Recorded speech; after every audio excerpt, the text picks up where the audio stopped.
میرے والد اور والدہ شوگر کے مریض ہیں، اللہ ہر مسلمان کو بیماریوں سے نجات عطا فرمائے۔ یاد رکھیں کہ آج کل پوری دنیا میں، خاص طور پر چین میں، ایک کرونا وائرس کا عذاب آیا ہوا ہے۔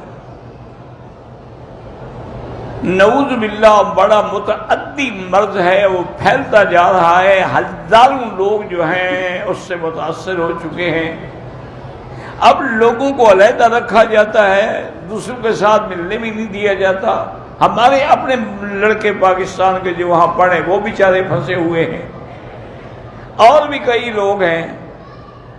یہاں کے ملک والوں نے بھی ہدایت کی ہے کہ احتیاط اپنی رکھیں، لیکن میں آپ سے عرض کرتا ہوں کہ ایک آیت ہے قرآن پاک کی، افحسبتم انما خلقناکم عبثا وانکم الینا لا ترجعون، آخر سورت تک۔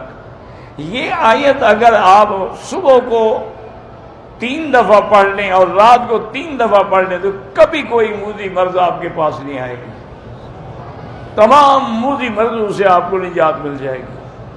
اور اسی طرح ایک درود شریف ہے جو بزرگوں نے لکھا ہے، اگر وہ پڑھ لیا جائے تو برز، جذام اور ہر بڑی بیماریاں اور وبائیں جو ہیں ان سے آدمی محفوظ رہتا ہے۔ اللہم صلی وسلم وبارک علی روح سیدنا محمد فی الارواح، وصلی علی قلب سیدنا محمد فی القلوب، وصلی علی جسد محمد فی الاجساد، وصلی علی قبر محمد فی القبور۔ یہ درود شریف 4 دفعہ پڑھ کے گھر والے خود بھی، مرد عورتیں سب پڑھ لیں تو انشاءاللہ کوئی وبائی اور کوئی ایسی موذی بیماری ان کو نہیں لگے گی۔